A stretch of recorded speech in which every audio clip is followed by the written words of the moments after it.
and then had to reschedule this, right? Yes, microphone died. That's right. While we were trying to start the interview, but now we get to reconnect. So I have with me right now someone I've been looking forward to talking to for many weeks. Had a little bit of an interruption and a false start a couple weeks ago. With me today is Ms. Catherine Hummel. Catherine, welcome. Thank you so much. I'm so excited that we were finally able to connect. And in reading your bio on your website, that's what I've gotten to know about you. And I can't wait to hear the whole story. I'm very happy to share it. So I kind of told you as we were getting prepped here that the thing I talk about is the intersection of emotional trauma and entrepreneurship. And in reading your bio, it sounds like you've kind of come out on the other side of that. So let's start there. I mean, you talk in your website about living a happy, inspired life now. What does that feel like? It feels like what I used to dream was possible, but didn't realize that it was. When I think of where I'm coming from, and part of my story is that I thought because of my trauma and because of the things that I was going through, that to feel happy, joyous, and free and content with who I am and confident and connected to myself was like this unreachable goal, or only certain people could have that. So that's been what's the greatest piece of my recovery, is that I'm actually living what I used to dream about. And what's your business look like? I know you do one-on-one coaching. I know you do Yep. seminars. What is So it that you actually do? I'm a love coach. That's the Ooh, I like it. recent kind of title, because I work mostly with women doing one-on-one coaching to self-love, which then in turns into loving my life, loving one's life. And I do relationship coaching as well. So mostly one-on-one. I do group programs. I'm in the middle of writing a book, and I also lead retreats because I teach yoga as well. And so a little bit more geared towards the relationship coaching and do, are some of the women that you work with in a business context, are they business owners or is it mostly? Some of them are, yes, some of them are. Some of them start their own businesses while working with me because they discover their purpose once we've cleared out all of the trauma and the healing. So it's a variety, but mostly women. And Yes. I mean, business is about relationships anyway, so that's Yes, it really is. the most Yes, it is. important issue. If you can sort that out, then you can sort out anything in your life. So it's a perfect place to start. What is it that you see a lot of times? What are you coaching women on? Self-love. Because at one point in my life where I was really totally disconnected from even understanding that I had trauma, I had a lot of the outside things. So I had a boyfriend, I was in college, I had friends, I was an athlete, but inside I was so disconnected and felt unworthy 100% of the time of anything in my life. And so when I started my business and as I began my own healing journey, I realized that I can't coach people to getting the things that they think they want if they feel unworthy the whole time, or they think they'll only be worthy once they get it. So most of the women that I'm working with suffer from feelings of shame, feelings of unworthiness. They don't like themselves, but have some outside stuff going on. Like they're not like hitting rock bottom, but they're not happy. So And it really is that. I mean, you touched on kind of the two things that are the main reason why I do this show, which is you had detached. How did you put it? You detached from trauma that you didn't even realize that you had. Yep. Yep. And It then, was just so buried. It was so buried. but that didn't stop it from affecting the results you were getting in your life, and it was still causing you to repeat this pattern and live in unhappiness and struggle with it. And I think a lot of business owners feel that and have that same sense of not really like, I know that I'm struggling and I know that I'm not getting the results that I want. And if I only knew why, then I could fix it and move on. And so they read the self-help books and hear, love yourself and believe in yourself and connect with people and be authentic and all these things. And I know when I would hear that, I'd always think like, okay, that's awesome, but I don't know how to do Yeah. that. So Right. let's start with the impact. I think somebody who's in that situation now knows what it feels like, and it's easy to hear somebody who's gotten through it talk about it and feel like, well, you've gotten past it. You don't understand that it's still really hard for me. So, but you did understand that it was really hard for you. Can you just speak to that Incredibly. for a little bit? Incredibly. And I actually really love and appreciate that you just use the word impact, because I think what I've watched in my own life, even just among my community, that people are so in the I don't want to be a victim, so they just push their past away rather than this is what it's about. It's just being able to say I've been impacted by what happened to me. So mine really started in childhood. I have a great relationship with my parents now. Well, part of the work when I begin the healing journey with my clients is making sure that they know this isn't about blaming your parents and getting all fired up about it, but it is about understanding the impact. The impact was I had a physically abusive and verbally abusive mother. I was sexually abused by my grandfather. And then it just felt like it got worse from then on until about age 21, of multiple sexual assaults and then drinking. And so when I think of what it felt like, it feels like a leaf blowing in the wind. Like I had no like I wasn't on the ground. I wasn't in my body. I was just flowing all over the place, making decisions that I didn't even know why I was making. And I didn't know what I wanted all the time. Like I just was grabbing at life. And that's what it felt like. It felt like a mess. I was just a mess. And then that tremendously, when I think of how it impacted starting a business, that's what I was still doing. I was still grabbing at the coach who was going to promise me some amazing thing, and then some other program and some other workshop, and I'm signing up for 50,000 things, and then I'm broke, within 6 months because I'm doing everybody else's things. So that's when we first connected and you talked about how self-trust is lost. I realized that what wounding does is I start functioning in life from a place of fear. I learn that the world isn't safe. Like I can't trust anyone. And then I operate only from fear. So all decisions I'm making, fear is dictating them. And it's tough to unravel that. And first of all, I mean, I appreciate you sharing all that. It's an incredibly powerful and painful story, and that you're even able to speak to it so effectively, I think is a testament to your healing and the power of this process of building awareness around these things and letting go of the pain and resolving it and learning how to move forward. So thank you for sharing that, and congratulations on being able to move through that. I think the thing that a lot of people struggle with is they'll recognize, and maybe sometimes not even recognize, that they've got a past that was painful. But then at some point they kind of just identify with the pain and say, well, this is who I am. I struggle and I'm depressed and I'm an introvert and I don't trust myself and I'm not good at business and all these things. And so they just accept that as their baseline premise, and then I did. go about getting frustrated with everything else that happens in their lives. Can you speak to that dynamic a little bit? That is how I was living, a perpetual path of pain, because it was the only thing that I knew. So when, we started our conversation saying, how do you feel now? I thought that being happy was, someone had a gene that I didn't have, like it was like, and all I did was talk about how awful my story was. And you would drink if you had my life too. And I think one of the biggest impacts of trauma and my story was that I only knew pain, so joy was not possible. And when I could like cry over this, because what true healing does is actually get to the point where joy is available too, and then I can hold both. Most human beings, especially trauma survivors, we only know black and white. That's how children think. So when I stay in the child state, I'm all or nothing. Rather than life is both sorrow and pain and joy and love, light and dark. And I'm able to hold both without living in my story. I'm able to own my story and now live in the moment today, which is I'm 27 years old and no one's hurting me. And I'm a human being who's had this experience, but it doesn't define who I am. And again, it's so incredible to me that you're able to speak to that so effectively.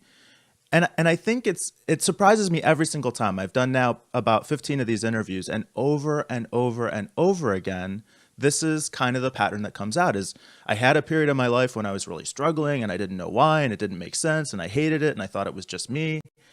And then I started to realize that it's all related. And as I started to deal with that, then I was able to move to this. And it's the exact same journey that I've been on, only recently coming to understand like what it even means to just be happy. For so long, that was such a foreign concept. So you kind of coach on this now. How do you see that repeated with your clients? Like, what's the most common way that you see that manifested where people are still kind of struggling with that? Is that? Well, when I started coaching to self-love, I thought so many people even have preconceived notions on self-love, right? It means you're conceited or you're full of yourself if you love yourself, right?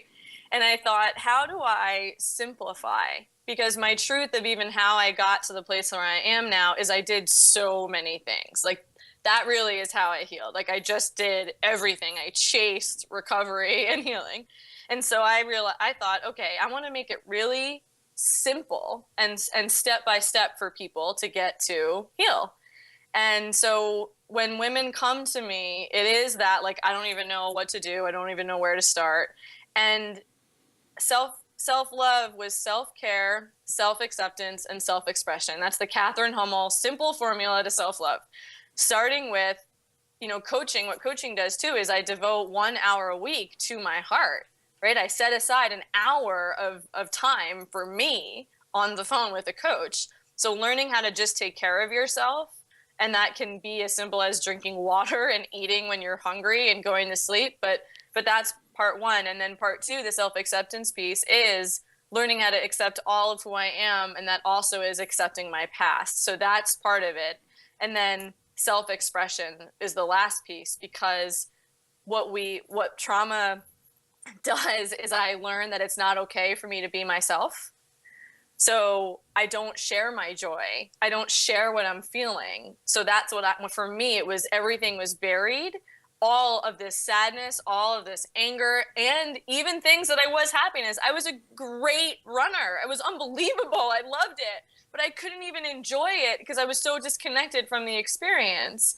So that's the path that I take people on giving them permission. I can't tell you what happens when a client actually has a breakdown on a call. They're like, I haven't cried like this ever. And it's like, this is normal. Like, you're a human being. You're supposed to express your feelings. Why did I drink? Because I was numbing everything. I didn't even know how to feel. So that's been the greatest gift of watching my clients get to be in their joy. I mean, I get text messages and calls from clients several months after working with me of, I went on a great date, or I just ran a marathon, or thank you so much for your work because I can feel what's happening in my life today. Because I don't teach how to be happy all the time. I actually teach how to feel whole and be able to be fully expressed. Like, that is most important to me, because I was not allowed to be myself when I was younger. I mean, I got told to shut up when I was laughing sometimes, and so that's the path. It's women who are they're so disconnected from emotion, from feeling. I mean, most of the world is. We're all watching TV and eating and Facebook, but that's the piece that's most important to me. Yeah, and you brought up a really great point, which is the goal here is not to just be happy all the time, Right. or to pretend to be happy all the time, because you are going to have anger and sadness and disappointment and all, and it's totally normal. But if you can process those things and use the emotions the way that they help you live your life, then the fact is you really probably can be happy a lot of the time. There's nothing really getting in the way. Yep. So, Emotional mastery is a piece that I do a couple sessions just around that, of getting to a place where they don't overwhelm you, because that's once I started the healing process, I cried all the time. Like I literally was always crying. I hear you. I cried at a commercial. I cried when I got a hug. It was nuts. And so when I say emotional mastery, I just mean a place of center. I can have my emotion, but not be swept by it. Because and a lot of my clients have come from this place who've had a major emotional trauma is it's the all over the place. They'll be enraged and screaming at someone 1 second and then, crying the next. So it's just you go from this to okay, little waves. um, so Yeah, like you kind of described, I had spent so long pushing down the anger and sadness that the first step for me was just learning to even acknowledge that it's there and listen to it that's at it. all. Then learning to make any kind of sense of it. But then once it started flowing, it felt like I couldn't control it and it was just all over the place. But Yep. then it started to kind of make sense, and I could see how like anger is a tool and sadness is important, and we can actually use all these things Yep. to communicate with people and to build our businesses and to be in happy, healthy relationships and all these things. It's really pretty incredible. It's remembering that that's not all there is. Because I already said it around the all or nothing. It was only pain. And then I totally got addicted to being happy. Like I did just shift all the way around the moment I entered personal growth work. And I think unconsciously that does happen for a lot of people, right? I just want to be happy all the time to, okay, what is center? And that's what I teach my clients. I teach heart center, how to come home and recognize that I'm impacted by life all the time, but I'm in charge. I'm in charge of how I feel. So I want to. You mentioned that you loved running, but you never could enjoy it. So now you can look back and then say, well, because I had shut down my emotions and wasn't paying attention, I couldn't appreciate it at the time. Whatever. What did it feel like at the time? And then what did you find that you had to learn about that specifically? I When I say I loved running but couldn't enjoy it, I think that I wasn't able to stick with something because I was all over the place.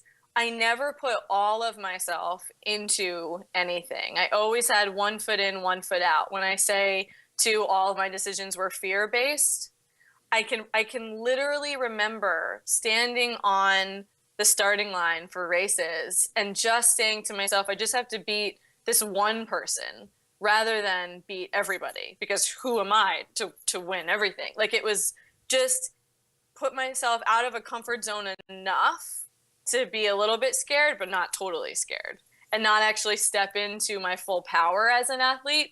And high school was great. I loved it in high school, but in college I couldn't keep it together. I went on scholarship to my university, and I only lasted a year once drinking started, and it was those feelings of, and I think with business owners especially, right? You need to be visible. And I now am so out there with myself. I sing on Facebook sometimes and make videos all the time.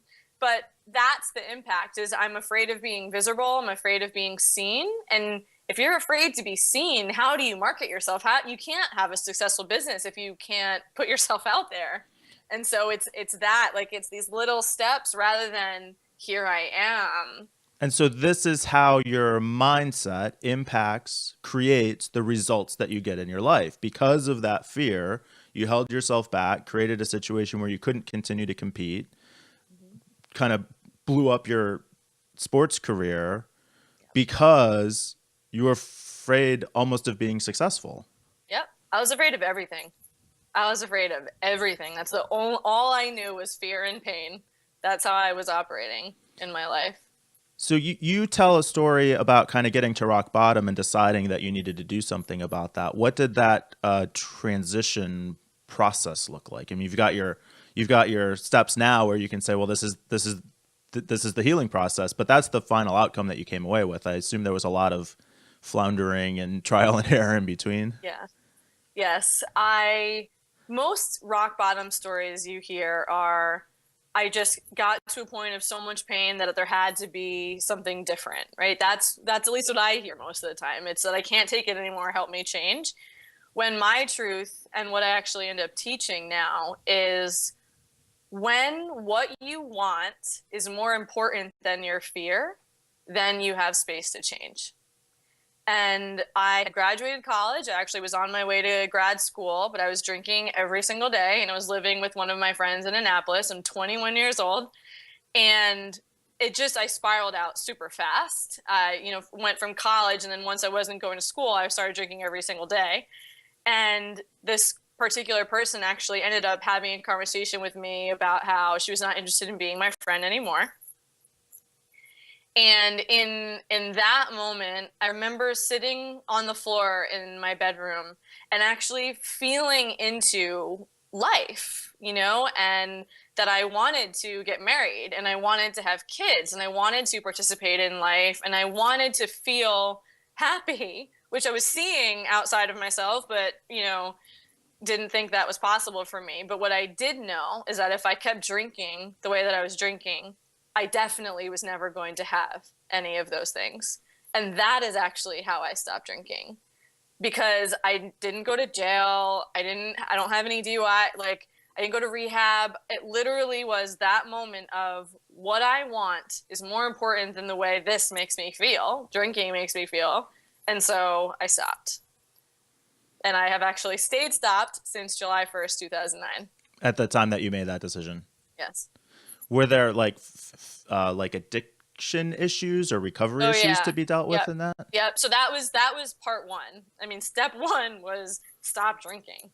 And I did participate in 12-step program because when I think of what is really important about healing and even why 12-step works is because of the community aspect. And so many people, I mean, our world, this is why I started women's circles. I actually facilitate women's circles, that we used to live in community and always were active in tribe. And now, what's the world? We're all living in these tiny little apartments by ourselves. Most of us are alone. I mean, really, And so part of the healing journey to offer, like, what's one of the first things people can do is find a community. That's why yoga is so amazing. It's a yoga community at a studio. Pick anything, join a skiing group, right? Like, be a part of life, because I think the isolation piece is really, really big. Yeah, Really I big. really agree with that. And I usually look at it from the business side and look at, well, Oh yeah. there's high unemployment. We just don't have the jobs that we used to have. We don't need that model anymore. So more people are being pushed into entrepreneurship. But as Mm-hmm. you pointed out, you know, living kind of more isolated lives by nature, and especially with accessibility to the internet, because then it feels like you're being social, even Right. if you're not. Yeah. I mean, so much about the world is changing. Mm-hmm. And I love that this message is getting out. And it's so important. So, to the person who is still in that struggle and in that pain and doesn't see the connection, and somebody who's totally close to it and just thinks life sucks and it's always going to suck and nothing's ever going to change, they're never going to watch these interviews. So if somebody's watching this, they're at least open to the possibility Right. that it can get better, even if right now they don't see how and they don't understand it and they're frustrated. And what's your kind of core message to those people where they are right now? The one thing that I have done successfully from the very beginning is ask for help. And I have never had a hard time with that. I mean, and I don't know what that's about. I mean, at least from the point of once I got sober, I had a hard time with it when I was very active. But that's the message of one. You are not the stories that your mind tells you about not being good enough and not being worthy. The core component of something that I teach is on self-worth. And that's the message is ask for help. You are worthy of help and that it's possible. And I think that's why I know that's why I'm so open with my story, because I can feel the part of me that when I saw happy people, I hated them. I was so angry. And so what's most important to me is actually being able to stand but side by side with the people that I'm coaching and say, I've walked the path too. I've experienced it too. I do know how you feel. When I think of my path now, I want to do more speaking. I actually want to be standing on the level with the audience, because I don't want this idea of better than to be, or, be seen on a pedestal, or guru. I don't like that word. It's we're all in this together, and thank God there are so many tools available for all of people now. And there does have to be that moment of willingness for the person who wants to get better. It's you're in charge, and as long as you're willing, that's the opening. So And when so that's the first question I ask when people call me is are you willing and ready to do whatever it takes? Okay. And then where do you go from there? Like where do you start when somebody comes to you and says, "Oh, I'm just so frustrated. I don't know what to do with this, but I do want to change it." Where do you start?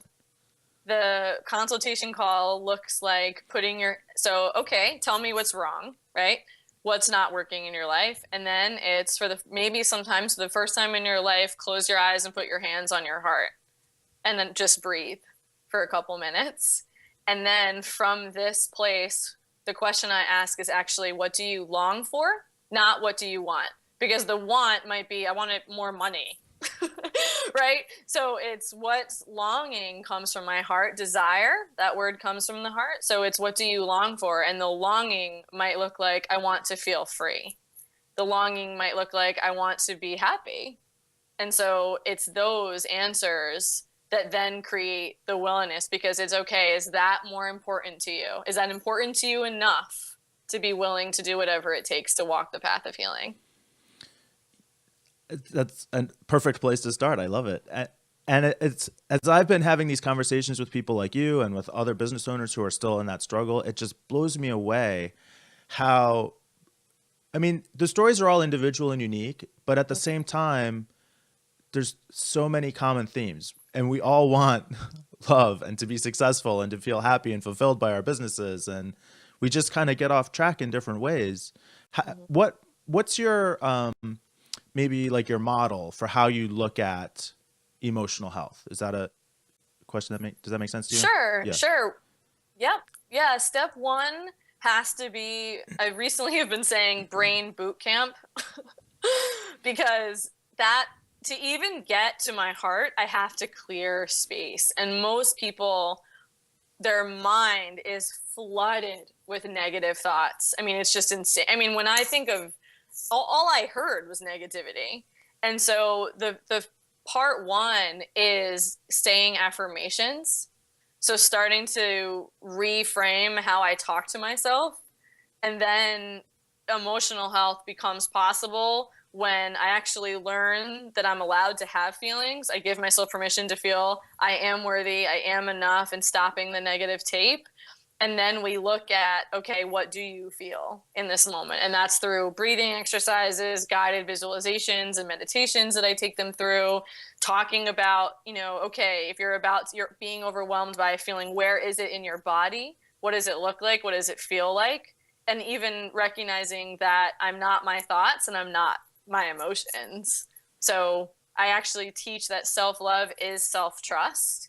So self-love isn't being happy all the time. Self-love is I can be with whatever it is that I'm feeling. Do you think there's an important role for going back to look at the abuse or the trauma, to look at what did I learn? How did I learn to be self-protective in these cases that I need to let go of? Yeah. Yeah. Yeah. I say learned self and true self. And so I have to look at my learned self behaviors in order to understand my true self. And the most powerful work that I've ever done and what I teach is actually inner child work.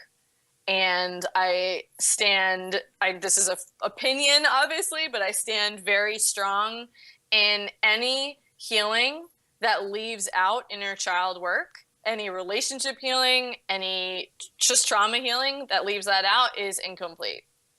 Because that's what changed my life, of actually connecting with the small part of myself that was still living in fear, that was still living in shame and guilt and stories of unworthiness, and reparenting that part so that I could actually show up in the world as an adult, because a lot of people are not showing up in the world as an adult, which is what then turns into the chaos and the drama in my business. That's what I mean. My impulsive decisions were just a child, right? Like grabbing at everything. And I was so impulsive. That was one of the biggest impacts of my trauma. I couldn't just sit and learn how to put my hand on my heart and say, actually, what is best for me right now? What's your theory or belief on why that inner child work is so important and why it works and why it's effective? It's so important because it's unconscious.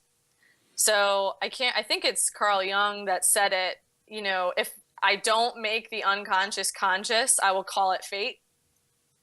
And when I actually understand that I have an inner child that's operating in my life, then I can actually choose how I show up in the world. And that's what I teach. I teach choice. I don't teach be happy all the time. I teach how to have choice rather than the fight or flight response that you talked about. This impulsive, fear-based reactions, which really are a child. It's a child operating rather than I'm present to my life, I'm present to what's happening right now, and I'm connected enough to be able to say, okay, sometimes it even looks like, I'm triggered and I can feel the part of me that wants to run out of the room, right? I can feel the part of me that's scared right now, and now I can choose differently rather than just the like instant, like I'm reacting to the trigger and now I'm operating from the past and I'm projecting and that was how I operated in my business. It was all fear. I need this right now. I need to be successful right now. I need more money right now.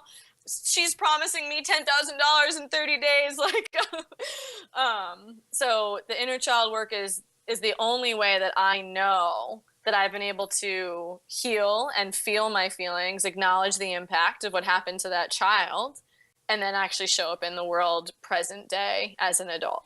So this, Does that make sense? I think so. It Did I sounds like it say it? really goes to reconciling the learned self and the true self and Yeah. unconscious behavior versus conscious behavior. If you aren't aware of that gap and something happens in your life and you'll just react to it however you react to it, but it's unmanaged and you don't know what you're reacting to. You just know that you're reacting. And as Right. you can kind of, I always think of it as unraveling, That's what unraveling the I struggle love from it. the past Exactly from right. now. Mm-hmm. Yeah. Exactly right. So how do you describe the difference between the learned self and the true self? So true self, what I believe is our essence is a place of joy and happiness. That's our birthright. That's what's natural. So think of kids really under the age of 3, right? They just love. They're curious about everything. They're not insecure about what they look like or how they feel. They fully are self-expressed. My mom actually said that I used to just like run around the grocery store talking to people. I was so outgoing and just kids are naturally joyful. And that's all of our true self. That is our natural state before any wounding has happened. So I teach if I'm not connected with that beautiful, magic, fun, happy child, then there's a disconnect. So learn self is I've learned that it's not safe for me to be fully expressed. It's not safe for me to love because I don't want to get hurt. It's not safe for me to be joyful. And that's really the number one message that trauma creates in our minds. It's I'm not safe. So then I spend my whole life doing everything I can to be safe rather than spending my life enjoying it. So, As you talk through that, the image I got is, me as my false self running my business out of fear. right. And then what would happen if I let my true self run the business? So I'd have this fearless, outgoing, courageous child who thought they could accomplish anything, Right. coupled with everything I know about the world today. I mean, that seems like a pretty unstoppable combination. Yep. It'd be cool to run a Yep. business And that way. that's how my clients have found me. My energy, being magnetic in the world and online and in my videos, not, crazy, I mean, I don't even know, like techniques to bringing people in. It's being yourself, but that's what I mean too about the being bold and visible. Is people won't find you. And I think that message of, it just happens keeps a lot of people stuck to like, oh, it's just going to happen for me. And I really connected with my true self through spirituality as well. I feel it's very important to say that was one of the biggest tools of my healing as well, the message of actually that I'm not alone in the universe, and that child that was, I wasn't an active part of my birth, right? I wasn't I didn't make myself happen. So I was given this gift of life, and that perspective took me to, I actually was born worthy. I'm not the stories that I've been telling myself. I'm not what has happened to me. And so we begin the process, and it takes time. That's been the message that I've had to, actually my adult self has had to come into. Even with building a business, it takes time. It takes time, and healing takes time. Most of my clients work with me between 6 months and a year. Actually, I contract for 3-month programs because that's the minimum. And then most of them find that it's 6 months to a year to find inner peace and stability again and do all the unraveling, so that I'm actually embodying what's true for me rather than just intellectually understanding it. It it it's such a great message. I love it. The biggest or the most frequent question I get asked by people is, so how do I learn to love myself? And I always say, Call me. oh, yeah. I mean, the way I think about that is, it's not that you don't love it's not learning how to love yourself, because we're born knowing how to do that. It's learning how to let go of all the ways that you've learned to judge yourself and be critical of yourself. And the way you talk through the true self and the false self and the child work makes it so clear. I think the answer is, what we don't love is our false selves, and we're right not to love that. But if we can remember our true selves and reconnect with that and let that catch up with who we really are and re-identify with our true selves, then that love just flows naturally. That's session one. Is self-love is not about becoming something you're not already. It's about unlearning all of the ways in which you've blocked yourself from the truth of who you are. Love it. Yeah. Cool. So, I, like, what's your favorite thing right now My favorite thing right now. to talk about, or in your business? Like, what gives you the most passion and joy right now in your life? Helping people feel worthy. I mean, that really is it. That moment, I got a text actually last week from a client who's now in a relationship, and the text literally just said, "Because of working with you, I now know beyond a shadow of a doubt that I am worthy and deserving of love." And if I could boil down most problems, it's all about lack of self-worth.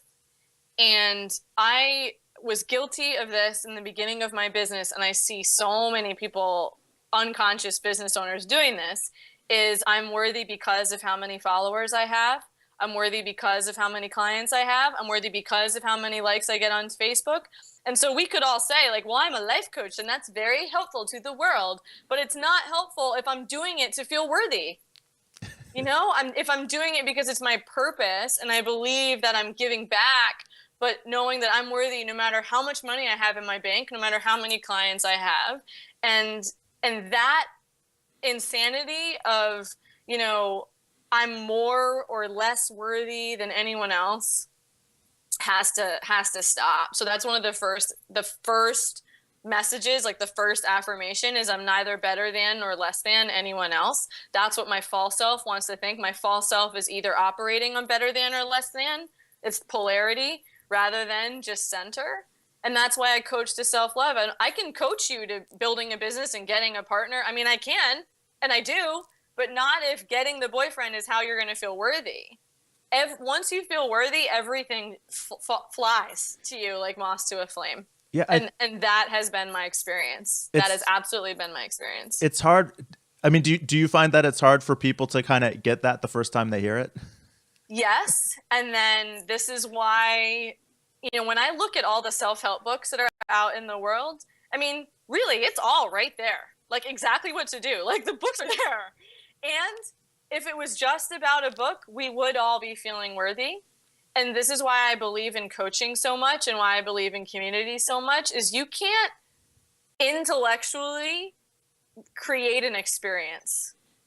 And the experience is how I healed. sitting on a coaching call and bawling my eyes out and experiencing my pain, but being held in it with someone else and holding myself in it. Having the experience of sitting in a women's circle and listening to the stories of someone else and speaking my truth. And then I remember that I'm worthy. And so that's why I believe in coaching. That's why I believe in workshops. Having the experience is what's going to help you heal, not just read a book. So when I say, what's the offering? Like step one is sign yourself up for a coach or find a teacher that you think, is speaking a message that resonates with you and go to their workshop. And yoga was very, very powerful in my healing as well, of actually helping me to get connected back with my body. Yeah, I used to read a lot of self-help books, and it would almost make me more frustrated and be like, Yep. okay, well, if it was that easy, then I would just freaking do it already. Right. Why don't you tell me how? Exactly right. Right. And now I read those same books and get an entirely different message out of it and really do feel empowered by it. But and I think a lot of it really does have to do with that trauma of abuse or bullying, or if we grew up with divorce or substance abuse in the house, that core mistake of learning not to trust ourselves and learning not to love ourselves. I mean, if you don't understand that that's what's happening, you almost can't make a good decision on top of that. And if you unconsciously enter personal growth work, then the message, and I have watched this and I've had clients come to me with this feeling, the message is, if I do this, then I'll be fixed. And I'll never forget, I attended a workshop and then I signed up for a leadership program. And we filled out this big questionnaire. And on day one of the leadership program, just by reading my questionnaire, the workshop conductor looked at me and said, when will you stop looking at yourself like you're broken? That was literally just from filling out a questionnaire. This person could feel that about me. And that's now how I'm able to coach my clients. If I can feel it, because I'm connected to my own intuition, and I can say, you're carrying around this feeling. You're not going to get fixed here. And I think that's the message. I mean, the most powerful belief that I was carrying was there's something wrong with me. So that was the script. What broke that for you? What turned that around for you? Experiencing my true self, having an experience, this doing consciousness work. I worked with an organization called Pathways Institute, and that was the leadership program I did. And through a community had the experience of my pattern, like in my face. I could see how I was operating in the world, and from exercises. I mean, that's why, like, coaching, how somebody shows up to coaching will mirror their relationship to their life, right? If I have a client who reschedules every single call, right? It's like things like that. And I'll get to say, okay, where else in your life do you operate this way? And so being committed to a process, being committed to a coach, being committed to a weekend, you'll get to see and experience, staying true to my path and not just doing what I always do and repeating patterns. Yeah, that's funny dealing with clients like that, because I'll kind of say to clients, well, we're completely responsible for the results we get in our businesses, right? Oh yeah, absolutely. They'll agree with that. Okay, well, how did you create the results you're getting in your business today? Like, oh wait, no, me, my problem is the bad market, and clients just don't understand me, and I can't charge what I'm worth, and all these other things. But it really is, once we can start to see that connection, it becomes. I think part of the problem is it feels like it's about blame, but it's really not. Being responsible for something doesn't. Taking responsibility for something doesn't mean blaming yourself for it. It just means you can change it. Accountability is really scary if you're walking around with there's some things wrong with me, because then if I am accountable to the mistakes that I'm making, then that's the ego is going to go nuts on that. Like, you're right, you're an idiot, you're stupid, look what you did, and when I teach to self-love, it's about, and this is when I knew I had healed. Actually, this was the moment when I made a mistake, and instead of ripping myself apart, I was able to just go, ooh, that was a wrong decision. Whoops. And make a new one. And I actually remember the moment going, oh my God. Like I couldn't believe it that that was how I handled it, because in the past I was on the floor, like ripping myself apart, bawling my eyes out over like, you know, calling the wrong number. Like anything was the end of the world. And Yeah. because that's the message that trauma creates, is there's something wrong with you. And We're that all amazing. We're all so amazing. this is what I've been realizing really just in the past month to even couple weeks, and it's almost shocking to start to see that exactly like you described it. And I think for a long time it really was that idea that there was something wrong with me, so everything I was doing was trying to prove that that wasn't the case. So I had to Right. sell more, and I had to get more downloads, and I had to run faster, and I had to everything more to try and prove that. Yeah. And it's just not true. That's the first question I get from people when I say that I'm a self-love coach. Well, what's the difference between being conceited? Like, how is self-love being conceited? And what's the difference between self-love and being conceited? And I actually say it's what you just said, proof. When I'm conceited, I have to prove to you that I'm lovable and worthy. And when I'm living in my self-love, I can just be love in the world. I just know. I don't have to chase clients. I don't have to actually chase or prove anything to the world. And when I walk also, I'm neither better than nor less than anyone else, then I'm able to truly be helpful, because I have experienced in my life trying to be better than. I've also experienced being less than.